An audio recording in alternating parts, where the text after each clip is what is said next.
Hello, and thanks for listening to the Conscious Diva podcast. I'm Tatiana, and joining me in this episode is my good friend, Monika Vijh. Monika has recently released her first work of poetry called The Devotee of the Void. This is a particularly special episode for anyone who loves the goddess Kali or is curious to understand Tantra and how working with the goddess is truly transformational. Monika's poems explore themes of annihilation, inner alchemy, divine love, and healing wisdom. Her poems speak to the void as a fertile womb. Oh, so many metaphors here. Monika is a certified transformational coach and trained in the Himalayan traditions of yoga and Vedic astrology. I hope you enjoy this episode. Please let me know by writing a review. For more information on this episode, you can visit the show notes page at theconsciousdiva.com, and you can follow me on Instagram at theconsciousdiva. Thank you so much for listening. Thank you for setting up such a nourishing container. You're It's so good. welcome. Thank you so much for being here and to talk about your new book, Devotee of the Void. How did this work of poetry come about? You have quite let's say, a beautiful story, but you definitely have there was a struggle for sure that you came out of. So I just would love for you to begin with your personal story. You say you started by saying beautiful story and then you caught yourself. It's so interesting, isn't it?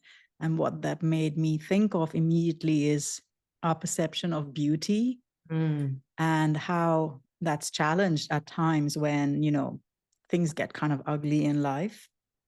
And that's kind of what happened to me. I was living the perfect life. I had everything that I could have imagined having as a child and more. I came from a really chaotic family background. We really struggled to make ends meet. My parents were like very highly educated and brilliant, and they should have been doing really well, but we weren't.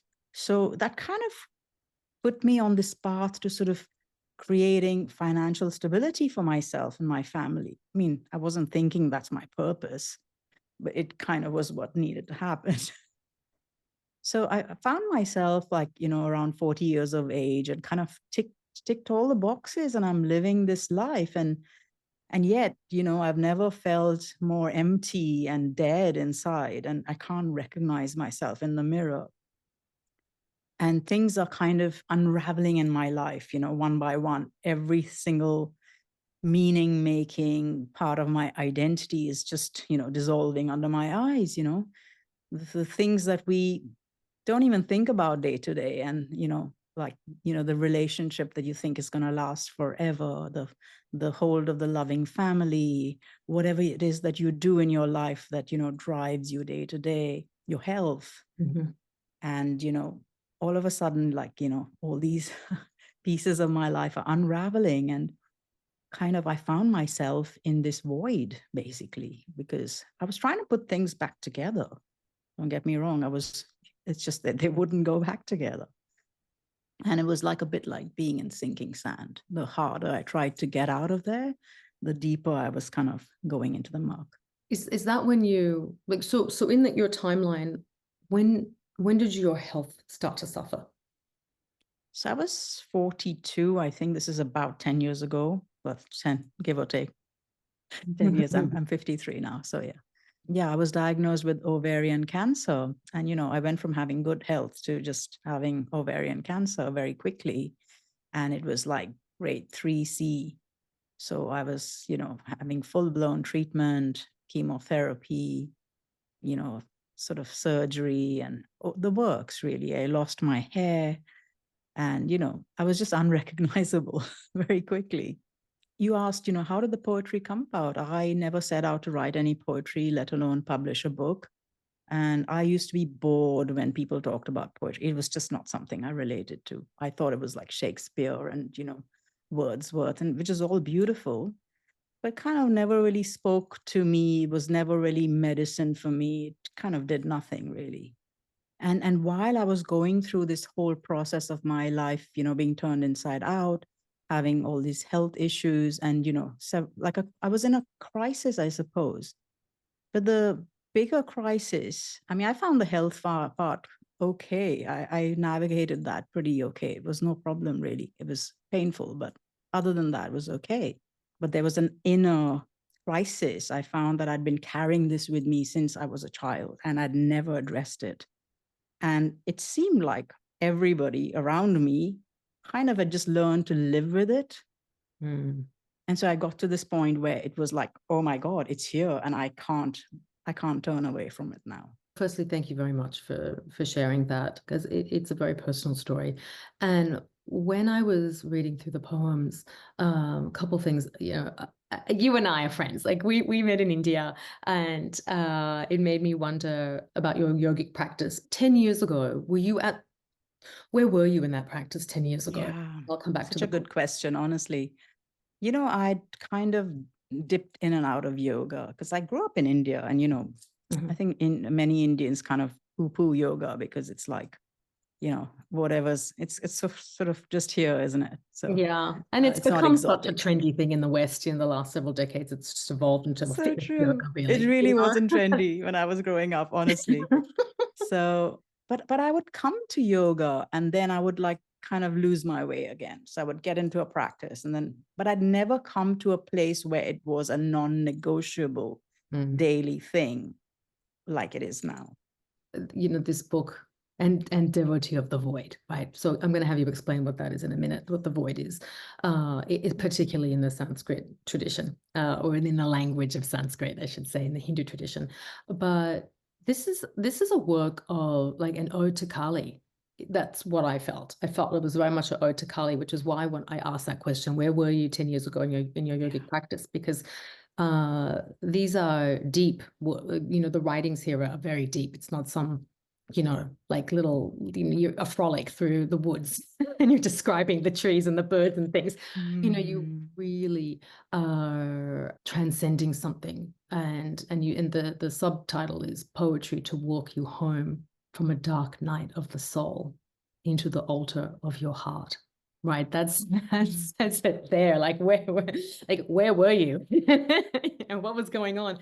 And did your relationship with your husband break up, your marriage break up? Because there's so many hints in here of things, and I wasn't sure if it related to your personal relationship as well as the inner separation, going through all these other things, shedding what you thought was true, and then stepping into this new, really the truth of who you are.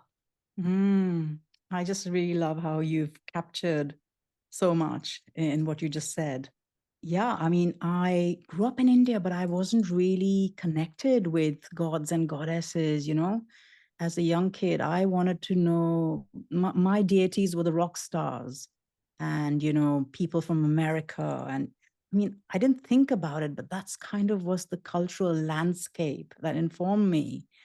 So I don't know. I'd heard of Kali. Obviously, my father's family comes from Bengal, who are like, big devotees of Kali. And, every year we went to Durga Puja, but it was more like entertainment for a few days. And then we were mostly bored by the whole thing, like my kids are now, most likely.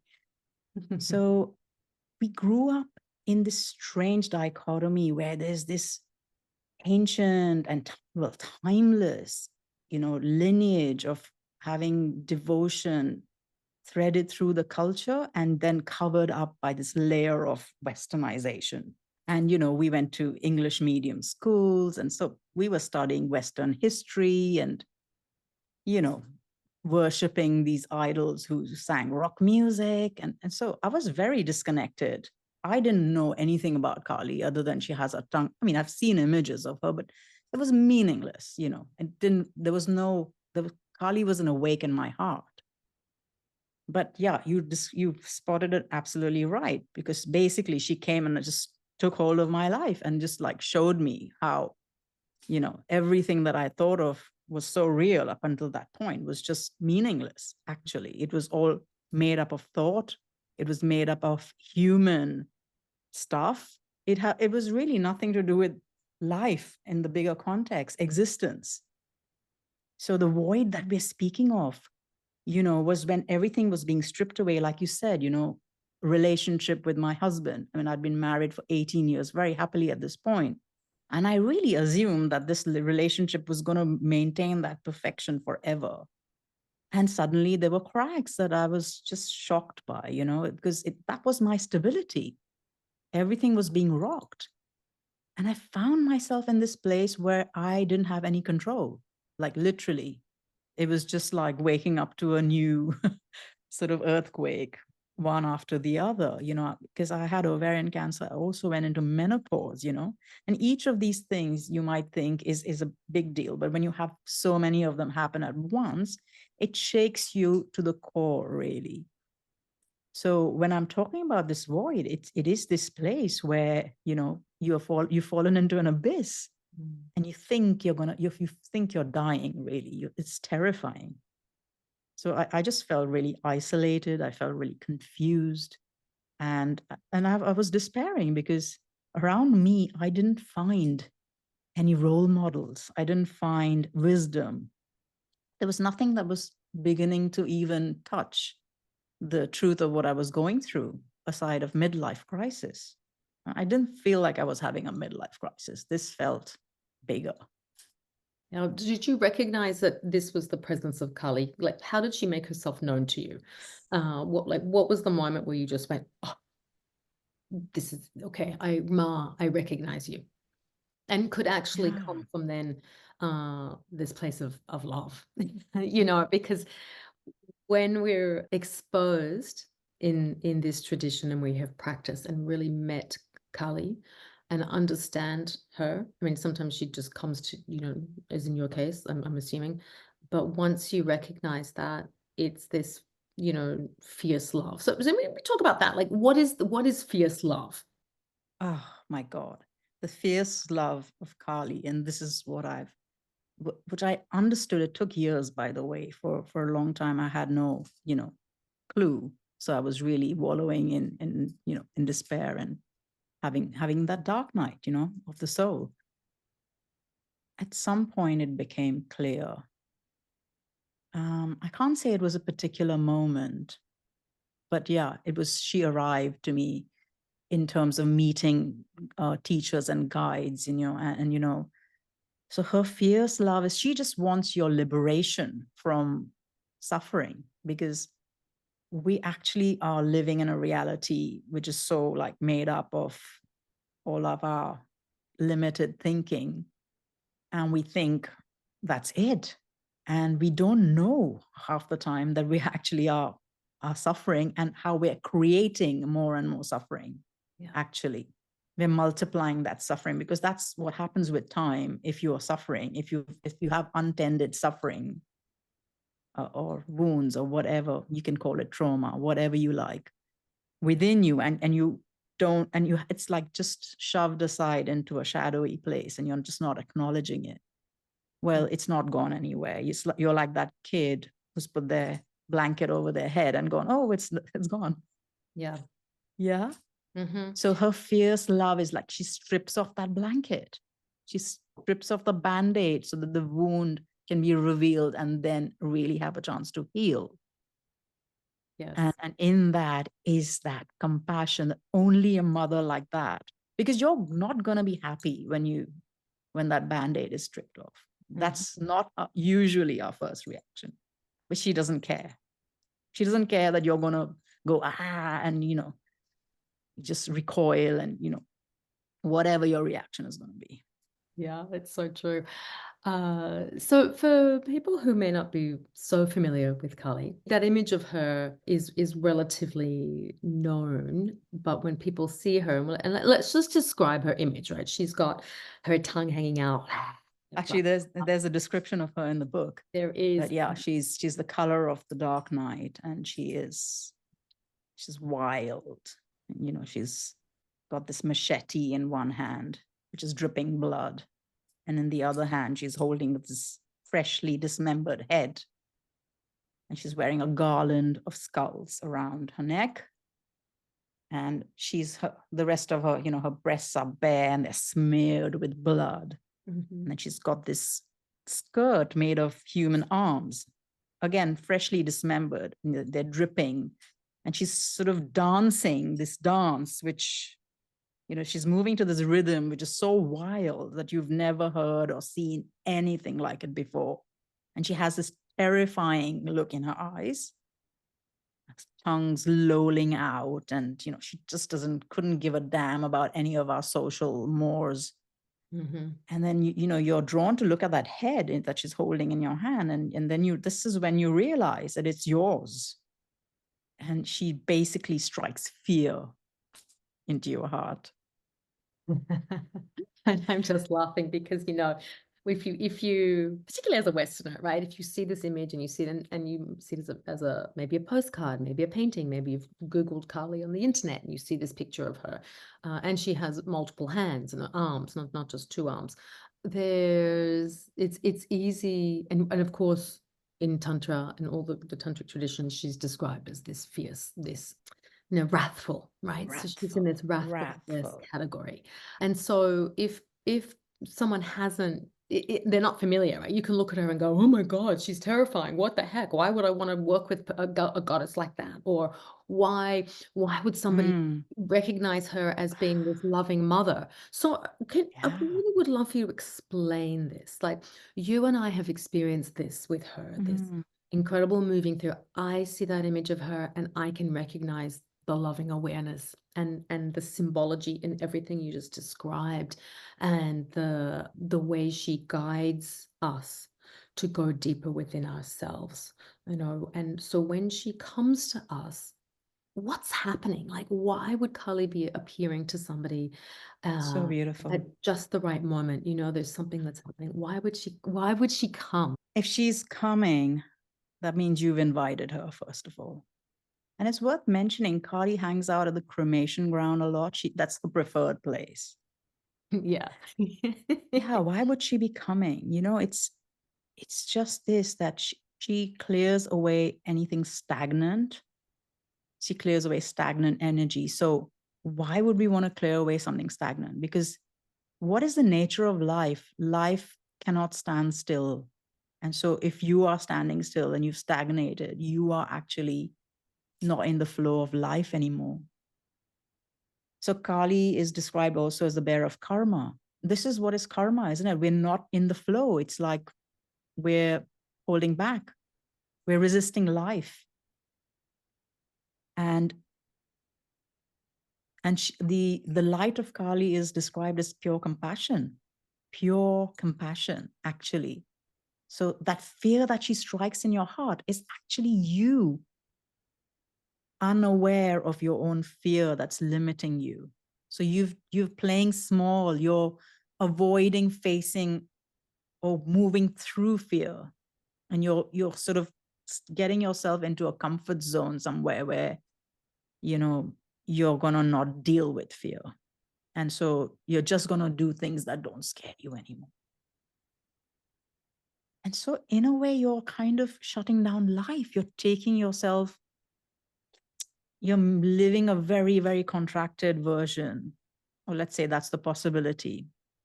And Kali's here. So, when you meet her, you get in touch with your fear and like you embody it. It moves through you. And as it passes through you, then you have this expansion of other possibilities available to you. Mhm. And really, it's something you're deeply longing for on the other side of that. That's what it is. She's really come to give you what you want, but you've been stopping, you've been coming in your own way. So she's here to like, just do it now. That's it. We can't wait till the next lifetime. We can't keep going round and round in this loop anymore. We're going to do it now. And she's going to be your mother. She's going to birth you through this. Yeah, I love that. Thank you. That's a beautiful way to describe her. And it's also the purpose of yoga. I mean, you don't have to be a devotee of Kali, but when we are immersed in the practice of yoga, it is a life awakening and life affirming practice. It is not the physical asana. It's not a butt toning practice, or why that is a byproduct. That's not the goal, right? So what you describe is truly the goal of yoga. So that relates back to the void, right? Because this in this terminology, Shunya is the void, and Kali, the darkness, that she totally relates because she's also the goddess of time, right? So she's so talk to this point. How are all of these concepts intertwined? So you use the word shunya. Shunya is zero, the place where everything that was is dissolved back into nothing. So this is where, in Western cosmology, perhaps, is that the right word? But it's like the creation story, scientists still haven't agreed, there's the Big Bang, but no one knows what created the Big Bang. So where does creation come from? And in Vedic understanding, there is a philosophy for this, that there's the form and then there's the formless, and it's the formless that's birthing all form. And so Kali is that place where you know the form becomes formless. It's a void, it's emptiness, it's zero, it's dark, it's the womb. So it's not the place to be feared.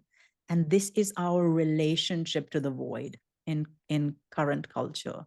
We have been taught to fear that aspect, which is in fact the most nourishing, the rejuvenating, the renewal aspect.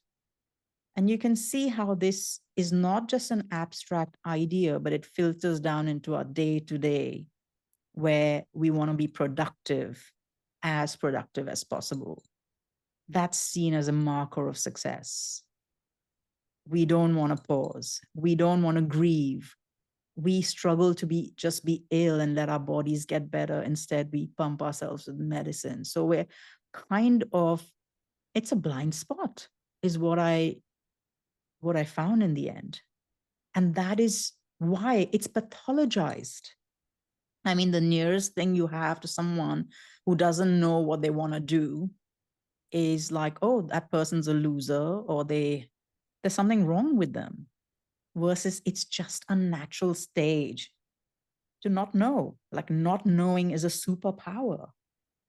It's not a problem, because there's never going to be a time, this is a fact, that we're going to know everything about the whole universe. We don't even know anything about a single atom or a single particle. Every time we look closer, we find something else. So let's talk about your poems then in this book. How many did you write in here? Honestly, there's 124 in here. At some point, I did have to stop. Okay, But so it felt like, once at some point a tap had been turned on in me, and like there was stuff that just kept coming through. I selected some of my favorite ones Oh, I'm so glad. in the top here. Awesome. And I just, I'm really curious to know what spoke to you. it was so interesting because I read through the book, and then last night I was like, I'm just gonna open up randomly and That's see, it. what do I need to hear right now? Like That's what it. message needs to come through right now? And they were, interestingly, so I tagged. Tell me the pages so I can follow through at my side. Let me On just my put my side. glasses on. It was so interesting because they were all about, I mean, obviously it's all about change, right? Radical change, but and transformation. But the first one is page 48 that I marked.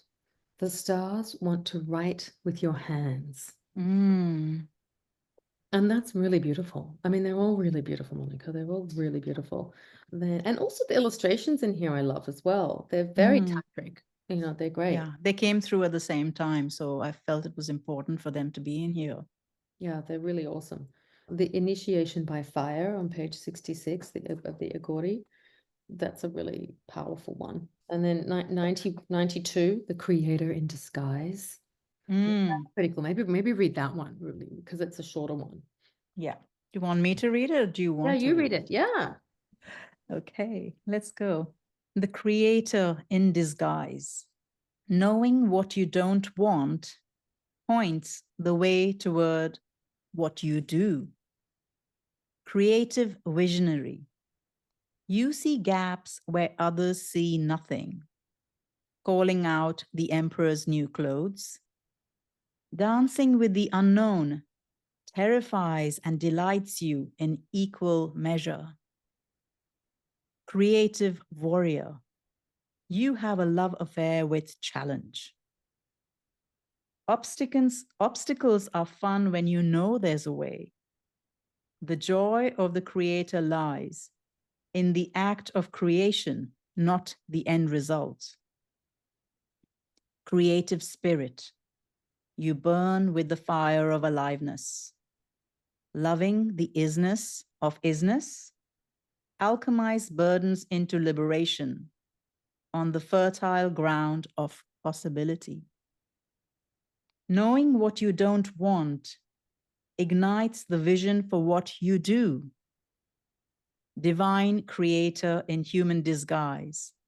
What adventure is calling you?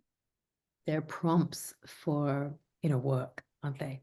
They're very meditative. And when you do pick them up and we'll pick up the book and kind of just just set an intention of what message do I need to hear and then open that up. It's super powerful. Yeah, I'm so amazed that you've actually named it like that, because that's kind of, I've created a poetry guide, a guide to go along with the book, which I'd love to share with your readers. And it's really actually, showing people how to use the book in other ways than just having it on your bedside and or even buying a book and then forgetting about it, which is what most of us do. Yeah. Although I do believe that, when something is meant to find you, you do find it. But it's really lovely if you pick up the book and just hold it for a moment and then, just check in with your heart. What is it that I need to receive today? And then, the book can be really very powerful ally in your inner alchemy.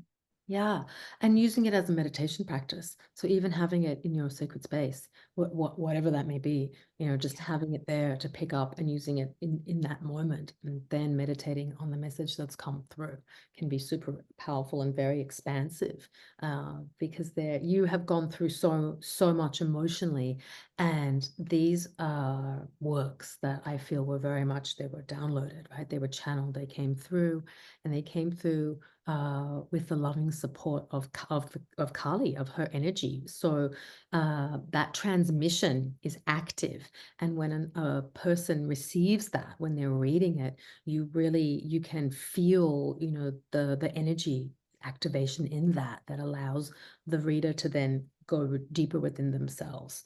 Yeah, that's what I felt anyway from the book. Yeah.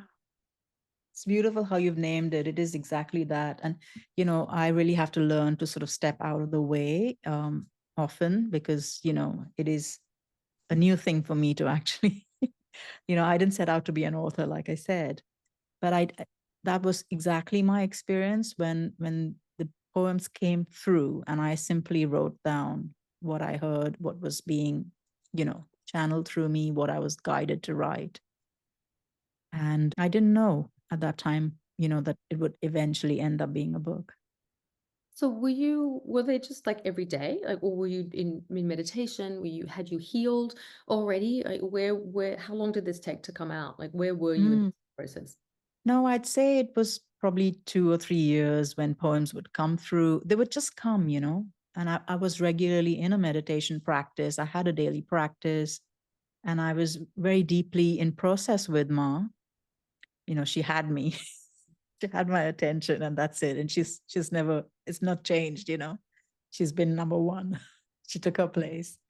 And then it would just be this kind of urgent feeling, like a very erotic feeling. And it was part of my healing, to be honest. These poems healed me. It's a healing frequency of wisdom, but it is not, the kind of wisdom that we are open to receiving most of the time, unless and until we really need it. And then it's really medicine. So there would be this kind of like a, erotic energy.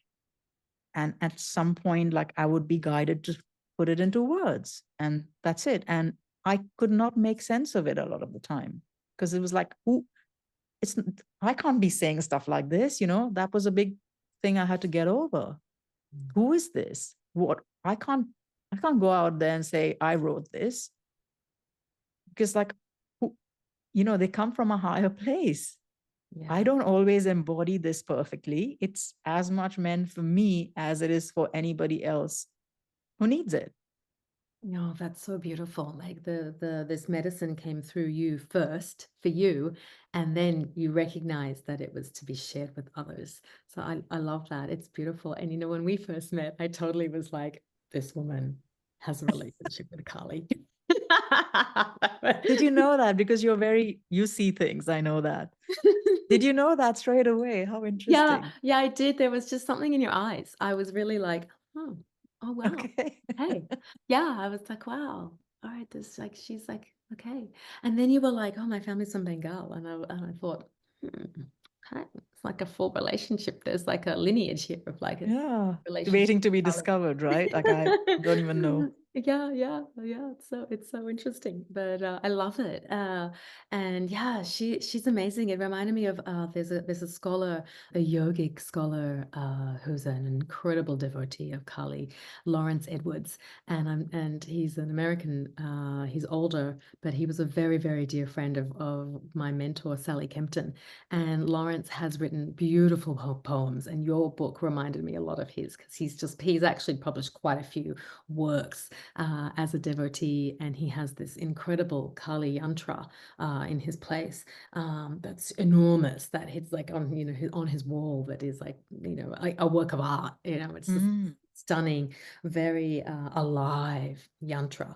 So now, where are you with your practice now? Like today, like what does that look like? My practice, so I don't know if you're familiar with Vedic astrology, because that's something that really helped me. So to understand, in terms of like, is this going to be the Well, rest of my you know life? I am. Look at my necklace I'm wearing here. It's the What have you Dharma. got on there? The Dharma The Dharma pendant. triangle. Yeah, the Yes. Dharma Trikona. Yeah. Dharma trikona. And you've got a ruby on there, a yellow sapphire, and a And the coral. coral. Hmm. Beautiful. But yeah, tell Yeah. us what's Vedic astrology? How is it different to Western astrology? And how does it tie into your practice? Your Mm, Vedic practice. good question.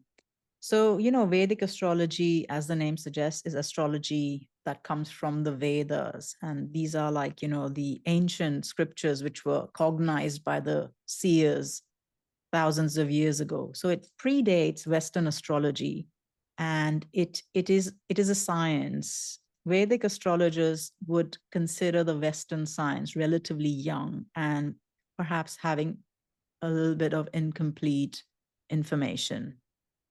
So there are some things which are very unique, for example, in Vedic astrology, like the idea of planetary seasons. And we see this play out time and time again. So really quite accurately, this whole period that ensued in my life was coinciding with the Rahu Dasha, which is a shadow planet. It's known for upheaval and for really, it's sort of takes away, just puts a lot of turmoil in your life, so that only what's true and real can remain, and you build a solid foundation. So in terms of my yogic practice during this season, this is so good because it allows us to adapt our practice to really what's needed right now. And just quickly, how long can a season be? Because we're not Right. following the calendar, the actual fall, winter, spring, actually, No. these seasons.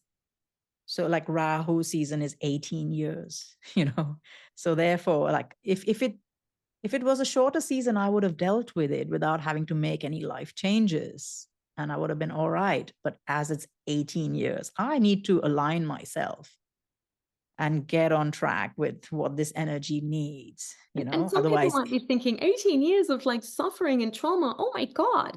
So or just 18 years of expansion.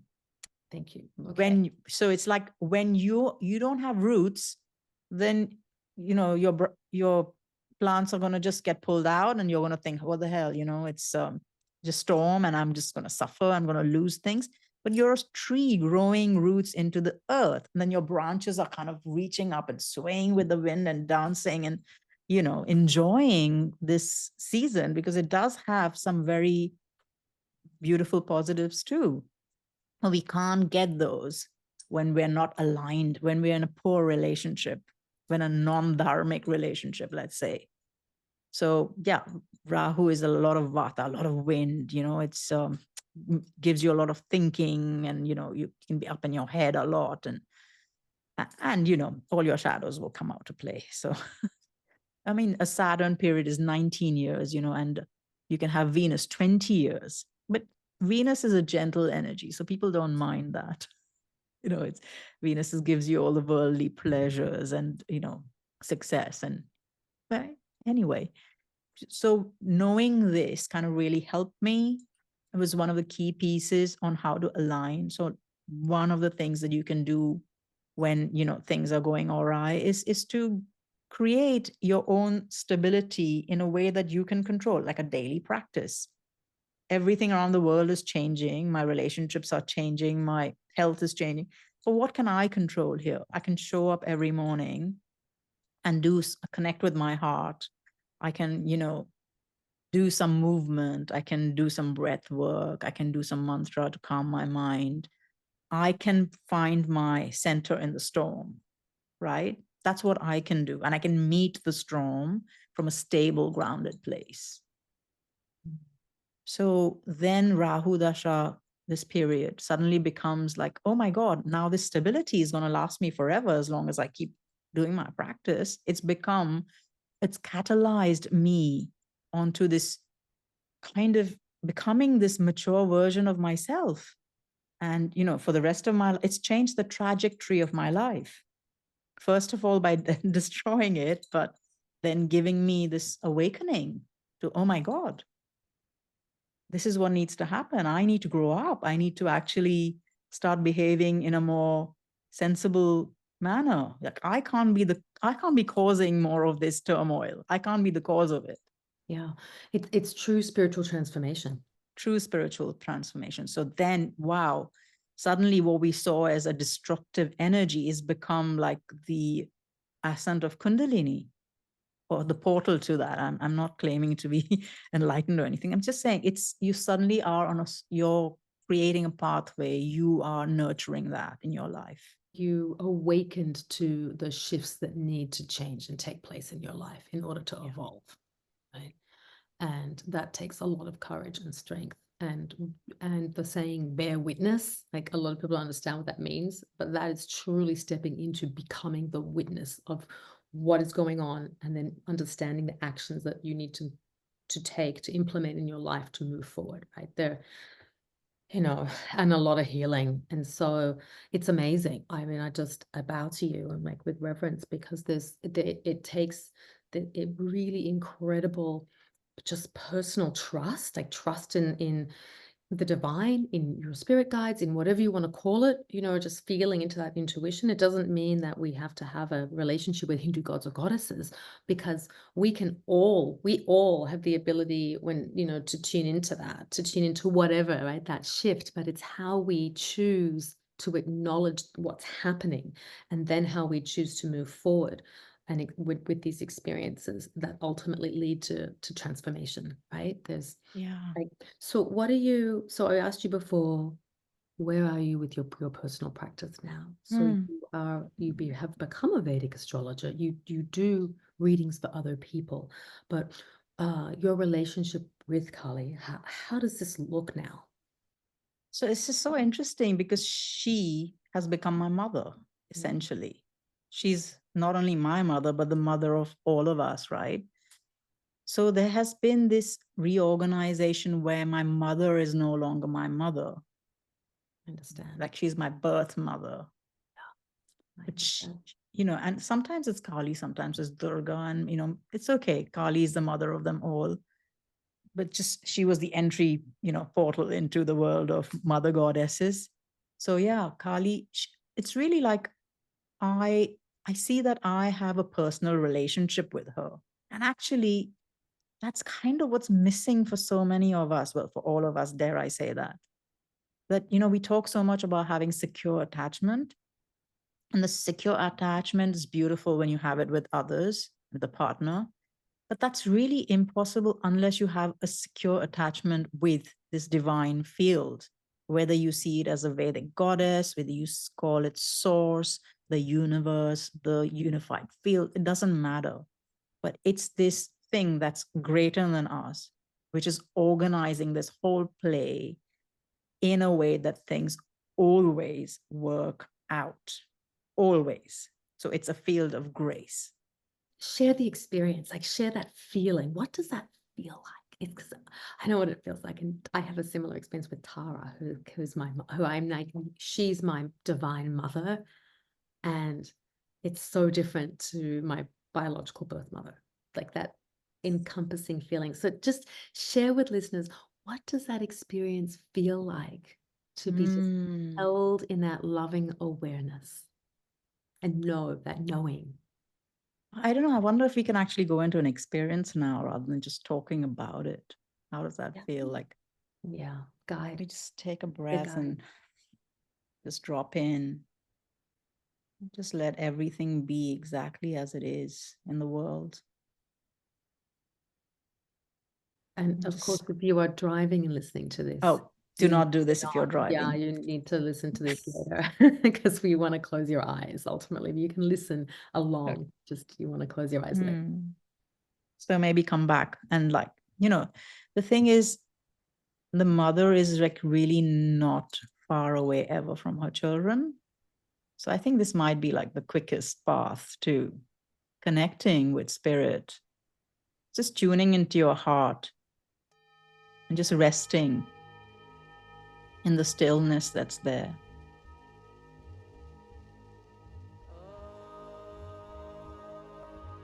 Just letting everything else dissolve. Just breathing into your heart. And just listening. Becoming open, receptive. Just allowing goodness to reach you. And just noticing when we allow ourselves to just become still. There's a natural presence that starts to arise. And just stop leaving this moment. Stop trying to be somewhere else. Just come here. Be here. Mother is already here. She's already here. She was here before you. And she's never left you. And she will never leave you. Anytime you've moved away from this place, all you have to do is just come back here. And the beauty of that is that fact that you are already here. It's really not difficult. You might have been told it's difficult and it's not. It's really natural. It's easy. Simple. Mother's here. Everything's working out.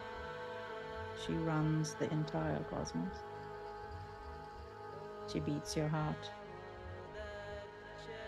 She rises the sun and sets it so beautifully. And every single one of your issues are child's play to her, so you can just hand it over. Just hand it over to her. Hand your fearful head over and just play in her lap. Because this is the thing that you might have forgotten, but you are wild just like her. And you can be tame. That's okay too. There's a part of you that is her. Fearless. Indestructible. timeless. Just notice where you feel her presence in your body now. And just know that she's always here within you. She's not out there somewhere. But you can always find her here. And what we find then is this darkness that we feared is really a place of rejuvenation, a place where old skin that's no longer needed can simply be shed, and we can be reborn, rebirthed into light, into freedom, into our essence. When you're ready, you can gently start coming back into the space. Become aware of your body. And open your eyes. I was just noticing you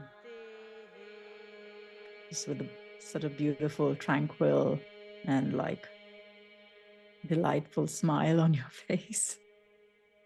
But she does that to you, right? Like that's the feeling of inner knowing, the feeling that of knowing you are loved, right? That's what it permeates this practice. You just think of her, she's already here. It's you who leave her. She doesn't leave you. It's just we forget. She's always here. Isn't that crazy? So you said this is the fastest path, right? So it's like Tantra is the quickest path to transformation. And I think it's a very misunderstood concept and practice, Tantra. This example is this talking and describing of your relationship with Kali is so beautiful because it's one example of a tantric practice and how we can connect to the goddess in this tradition that leads to incredible personal growth, right? Yeah, and I think there are times when we are like really ripe for it. If you're finding yourself in this situation, that means she's chosen you. You're ready. And that's when it becomes so easy to access. You invoke she's here. You're recognizing her presence simply. I mean, what could be easier than that? But usually when things are going well in our life, we're really occupied. Our attention is really taken up by all those other things. And, that's when it's not easy. So these times of difficulty, of challenge, of loss, of things being stripped away, no one would wish for them. But that's when your spiritual life can, really flourish. Yeah. Yeah. Because you really are here, all the layers that cover your perception, all the things that are grabbing you have just naturally fallen away, and there's an opening. And in the Western world, unfortunately, we see this as pathology a lot of the time. And the ones who are fortunate, I guess, get this grace of like actually it catalyzing something, evolution at the innermost level of your being. And as the world is being created inside out, you're cleansing your consciousness. That's where this change is taking place. And so that's reflected everywhere. So, just to others, it may look like nothing's changed, or in fact, things are falling away. But look, your inner life is just radiant, vibrant, and you're fulfilled and you feel abundant. And gosh, it's a very strange thing for many people to comprehend unless they've had the experience. So beautifully put. Thank you. Now, what you wanted to share something? You've got is it a course or a program or a supplemental work that's going with the book? Well, so what I've got, today is actually a free guide for listeners. They can just, go to my website, monikavijh.com. We'll put that the link in the Yeah, the show link will be, notes. show notes. Yeah. Mhm. So I've got this guide for people to go in and really, start engaging with the book in a way that it can really be an ally on their inner journey. And, they can extract the juice that's really available to help them, to support them. Because, sometimes we don't find the allies in our day-to-day life. We can work with mentors, but sometimes it comes through in the way of a book. You hear a song, and this can be such a rich path as well. And it certainly is true for me. There were moments in my journey when I was lost and confused and just couldn't find the way forward. And I would receive the poem, and it would be like exactly what I needed. And it would just be a balm. It would heal. And like you said earlier, it's a transmission. There's energy. Mhm. Someone's been on a journey, they've literally burned at the fire to create this holy ash. Mhm. So that's what I would love to share for people. They can go on there, and then, if they're interested, there are other ways to work with me. I have a Dharma flow activation in which I combine Vedic astrology as well as some yogic practices. I'm also a transformational life coach. So I don't know. I guess there's different ways in which, however, the goddess wants to express can come forth, and for the benefit of others. Like, I love serving people on their path, and I love to see them get illuminated. And one of the things that I really love is helping people to get in touch with their true desires. And there's something so magical about that, because the thing is, once you get in touch with what it is you really want, it sort of transforms that latent desire into an intention. And that just has a way of kind of happening then. That's kind of the trickiest part It opens for up living many in of us. alignment. That's right. It's alignment. Once you come into alignment, then nature just makes the rest happen. Yeah, yeah. Well, what a beautiful way to end. I love that. Thank you. That's so lovely and so great to chat today with you and have you read a poem and share your story and your journey and your relationship with Kali. Well, thank you for drawing so much of that out, actually. It's very rare that you get to sort of go into the depths of this aspect of it, and I just love how, the goddesses are all like your personal friends, or Yeah, your mothers, or your family. I know. Yeah, it's just something very special in the way you approach that, and you really make that available for everyone. Thank you so much. Thank you for having me. It's really been wonderful.